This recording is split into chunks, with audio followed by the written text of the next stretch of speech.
হযরতে মুসা নবী আলাইহিস সালামের কাছে ওই সময় আল্লাহ ওহী পাঠিয়ে জানালেন, মুসা যে 12 জন নিয়ে আসলে নিজ নিজ এলাকায় যাবার পরে যদি এরা 5টা কাজ আঞ্জাম দিতে পারে, নিজ গোত্রের ভেতরে, নিজ এলাকায়, নিজ দেশের ভেতরে, আমি আল্লাহ ঘোষণা দিলাম তাদের সাথে আমি আছি। জোরে বলেন সুবহানাল্লাহ।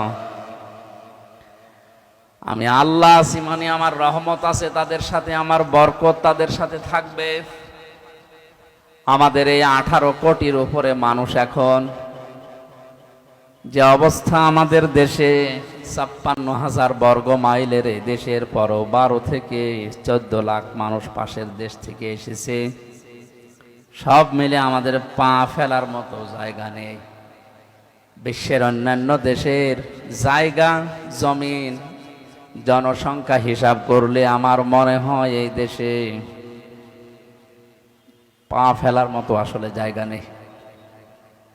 আমেরিকা আমাদের চাইতে 59 ডবল বড়। কত? বাংলাদেশ 59টা এক জায়গায় করলে যত বড় হবে, আমেরিকা একাই অত বড়। ভারত আমাদের চাইতে 29 ডবল বড়। পাশের এই মায়ানমারও আমাদের চাইতে 3 ডবল বড়। সম্মানিত উপস্থিতি, এই হিসাবে আমরা এই ছোট্ট দেশে যত মানুষ বাস করি, আল্লাহর দয়া এবং রহমত এবং তার যে বরকতগুলো, এগুলো যদি আমরা না পাই, আমাদের দ্বারা এই দেশে টিকে থাকা বা বেঁচে থাকা সম্ভব না। হযরত মুসা আলাইহিস সালামের জীবনের এই জায়গা থেকে আমরা একটা শিক্ষা নিতে পারি। প্রধানমন্ত্রী শেখ হাসিনা থেকে শুরু করে যারা দায়িত্ব পাবে সামনে, পৃথিবীর কারো দিকে না তাকিয়ে, কে পক্ষে থাকবে বিপক্ষে থাকবে এদিকে না তাকিয়ে, আমার মনে হয় আল্লাহ আমাদের সাথে থাকবে। যেই 5টা কাজ করলে, এই 5টা কাজে অন্তত আগামী 5 বছর মনোযোগ দেওয়া দরকার।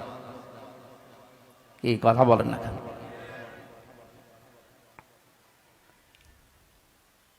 দল মত নির্বিশেষে হযরতে মুসা নবী আলাইহিস সালামের এই জীবনী থেকে আমাদের শিক্ষা নেওয়ার জন্য আয়াতটা আমি আজকে পড়লাম। যেহেতু কয়েকদিন পরে শপথ হবে, এরপরে মন্ত্রী পরিষদ গঠন হবে। মনে করেন 12 জন মন্ত্রী আল্লাহর কাছে গেছে যে আমরা তোমাকে দেখতে চাই, তোমার কিছু চাই।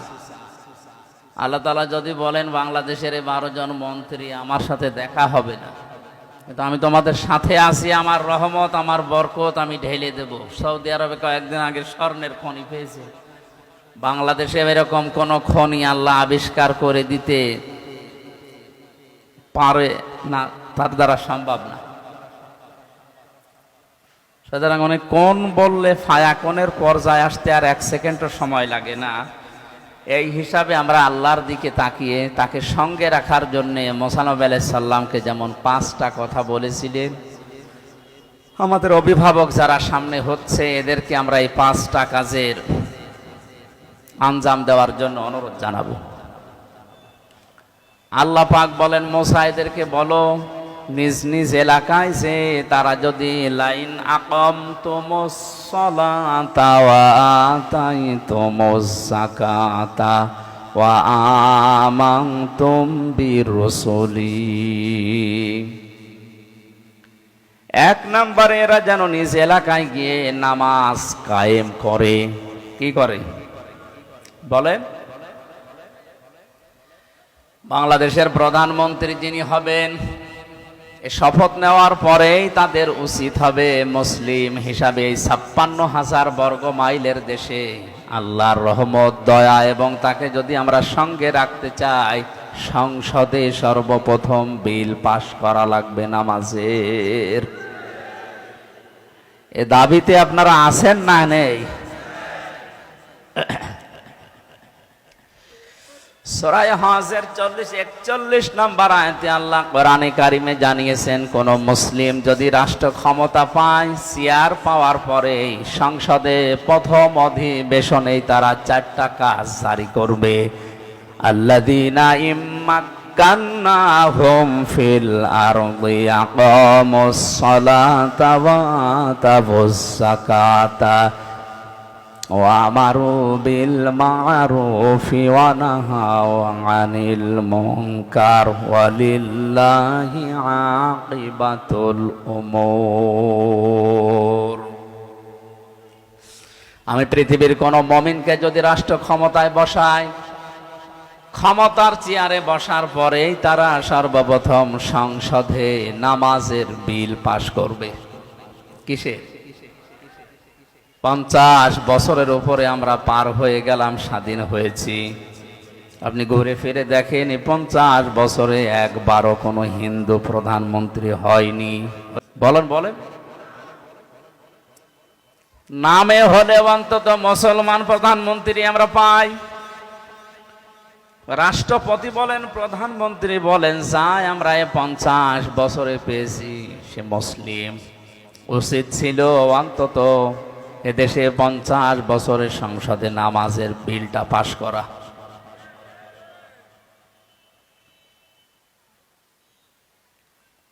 আল্লাহ রাব্বুল আলামিন সঙ্গে যদি থাকে কি হয় তার বাস্তব প্রেক্ষাপট আপনি হেরা গুহা নাম আমরা শুনেছি, গারে সূর নাম শুনেছি, বাস্তবে নিজেও আমি দেখে এসেছি। মুহাম্মাদুর রাসূলুল্লাহ যেদিন আল্লাহর নির্দেশ পাওয়ার পরে তিনি হিজরত করছিলেন, ওই সময় কোরআন এবং হাদিস যেটা দেখিয়েছে আমাদের, চারিদিকে তার শত্রু পক্ষ এসে খোলা খোলা তরবারি নিয়ে বাড়ির চারিদিকে দাঁড়িয়েছিল। আল্লাহ পাক ওহী নাযিল করলেন, মুহাম্মদ সাল্লাল্লাহু আলাইহি ওয়াসাল্লাম, চারিদিকে এরা দাঁড়িয়ে আছে খোলা তরবারি নিয়ে, আপনাকে এই মুহূর্তে বিদায় করে দেবে। সুতরাং আপনি এক কাজ করেন, আপনার বাড়ি যেটা, ঘর যেটা, ঘরের এই মেঝে, এখানে তো বালি দিয়ে তৈরি করা মেঝে, এক মোট বালি হাতে তুলে নেন, ফুক লাগান, সামনের দিকে আপনি ছুঁড়ে মারেন। কোরআনে কারিমের সূরা ইয়াসিনের 1 থেকে 9 নম্বর আয়াত পর্যন্ত তিনি পড়েছিলেন, وَجَعَلْنَا مِنْ بَيْنِ أَيْدِيهِمْ سَدًّا وَمِنْ خَلْفِهِمْ سَدًّا فَأَغْشَيْنَاهُمْ فَهُمْ لَا يُبْصِرُونَ। তেলাওয়াত করার পরে ফুক লাগালেন, সামনের দিকে ফিকে মারলেন, ছুড়ে মারার সঙ্গে সঙ্গে পাড়ির চারিদিকে যত কাফের সবার চোখে বালি পৌঁছিয়ে দিয়েছে আল্লাহর কুদরত, আল্লাহর দয়া, আল্লাহর রহমত। জোরে বলেন আল্লাহু আকবার। নবীজিকে পরবর্তীতে আল্লাহ জানিয়েছিলেন, হে নবী, সামনের দিকে বালি আপনি ছুড়ে মারার পরে এটা তো সামনে যে কাফের ছিল তার চোখে যাবার কথা, চারিদিকে কাফেরদের চোখে পৌঁছিয়ে দিয়েছে কে বলেন? অমা রমাইতা ইযে রমাইতা ওয়ালাকিন্নাল্লাহা রমা। আপনি তো সামনের দিকে বালি ছুঁড়ে মেরেছিলেন, চারিদিকে কাফেরদের চোখে পৌঁছিয়ে দেওয়ার দায়িত্ব পালন করেছি আমি, আল্লাহর ক্ষমতা। জোরে বলেন আল্লাহু আকবার। হযরতে আলীকে ডাক দিয়ে বললেন, আলী, চারিদিকে যারা দাঁড়িয়ে আছে এই মানুষগুলোই তাদের মাকে, তাদের বাবাকে, তাদের নেতাকে বিশ্বাস করে না। এই জন্য আমার কাছে তাদের টাকা পয়সা, সোনা গহনা আমানত হিসাবে টোপলা টোপলা করে রেখে গেছে। এগুলো নিয়ে যদি আমি এখন পালিয়ে যাই, এগুলো নিয়ে যদি আমি মদিনায় হিজরত করি, তাহলে পরবর্তীতে আমার আল আমিন নামের কলঙ্ক হবে। কোন নামে? আমি শুধু কথা বলার জন্য বলছি না, প্রতিটি কথা থেকে আমি শিক্ষা বের করার চেষ্টায় আছি। টেকনাফের মুসলমানেরা, এটা যেহেতু রেকর্ড হচ্ছে, কালকে সকালে সারা দুনিয়ার বাংলা ভাষাভাষী মুসলমানদের কাছে এটা পৌঁছিয়ে যাবে। সবাইকে উদ্দেশ্য করে বলছি, আপনি তাকান, জীবন মরণ নিয়ে যেখানে টানাটানি, যারা চারিদিকে দাঁড়িয়ে আছে এরা কেউ আপনজন না, সব তার জানের শত্রু।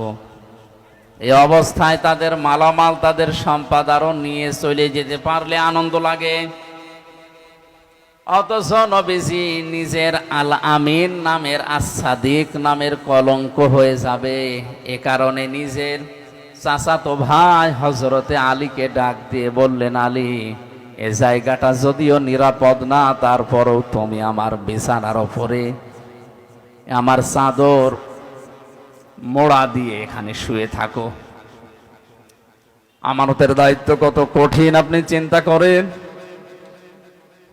এই জন্য দুনিয়াতে যে যে দায়িত্ব পাবে এটা কিন্তু একটা আমানত। আমি আমানত সম্পর্কে কোরআনে যত আয়াত পড়েছি, সবচাইতে কঠিন বিষয় হচ্ছে মানুষের জীবনের দায়িত্ব নেওয়া। এই আমানতটা আমার নিজের দায়িত্ব, আমি নিয়ে কিয়ামতে জবাব দিতে পারবো কিনা। লক্ষ কোটি কোটি মানুষের দায়িত্ব আমার মাথার উপরে। এই যে কত কঠিন বিষয়, এটা আপনি যতক্ষণ অনুধাবন না করবেন ততক্ষণ বুঝবেন না। এই জন্য নবীজি থেকে শুরু করে যারা এই দুনিয়ায় দায়িত্ব পেয়েছে, আমরা দেখি খলাফায়ে রাশিদিন সহ কেউ জোর করে দায়িত্ব নিতে চাইতো না, বলতো না, আমি নিজের জীবন সম্পর্কেই তো ওয়াকিফাল না, আমি নিজের জীবন সম্পর্কে জবাব দিতে পারবো কিনা। এতগুলো মানুষের দায়িত্ব নিয়ে কিয়ামতে আমি নিজে আবার জাহান্নামী হয়ে যাই কিনা। এই অনুভূতি যতক্ষণ পর্যন্ত এই দেশের 1628 জন মানুষ এখন দায়িত্বে আছে, এই মানুষগুলোর ভেতরে যতক্ষণ হযরতে ওমরের মতো অনুভূতি সৃষ্টি না হবে ততক্ষণ এই দেশ শান্ত হওয়া সম্ভব না। বিশ্বনবীর জীবনী শুনি অনেকে এই যে সুবহানাল্লাহ আলহামদুলিল্লাহ, অনেকের চোখ ভিজে যাচ্ছে। এ কি কষ্ট করেছে। নিজের বাস্তব জীবনের সাথে যদি আপনি মিলাতে যান তখন টের পাবেন এই বাস্তবতা কত কঠিন।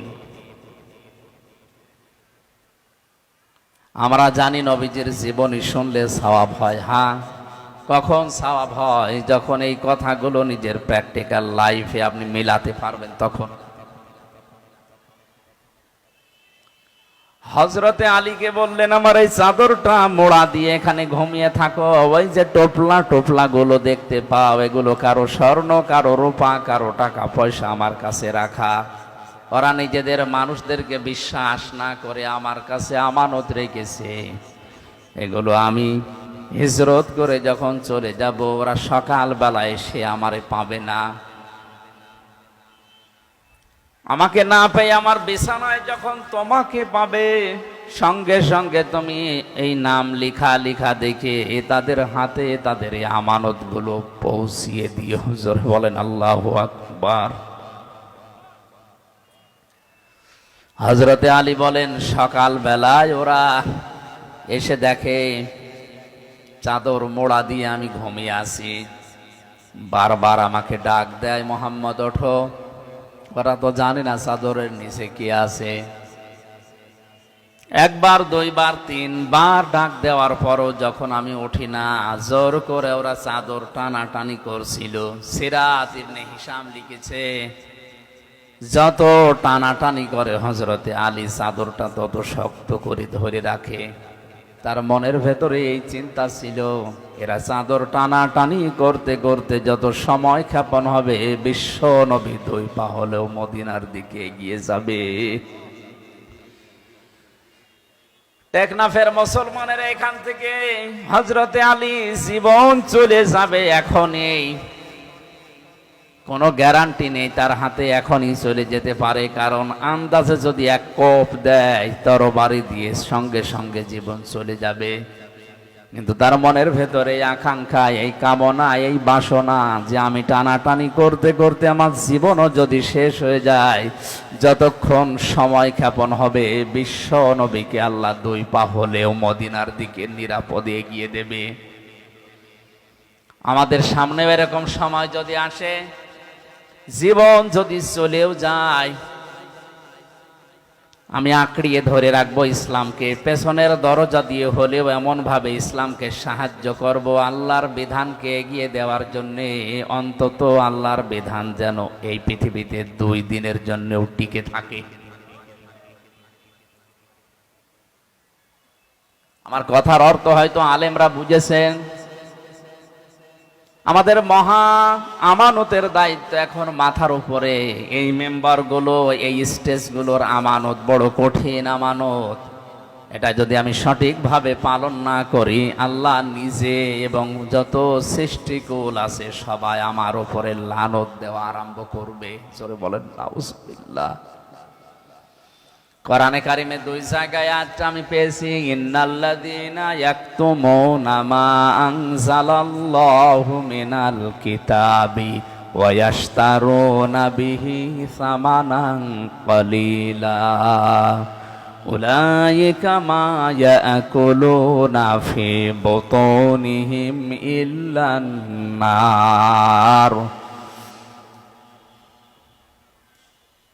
সূরা বাকারার 172 নম্বর আয়াতে সম্ভবত আছে, আল্লাহ তাআলা বলেন ইন্নাল্লাযীনা, নিশ্চয় যে বা যারা, এখানে কোনো আলেমের নাম নেই, কোনো চেয়ারম্যান, কোনো এমপি, কোনো মন্ত্রীর নাম না।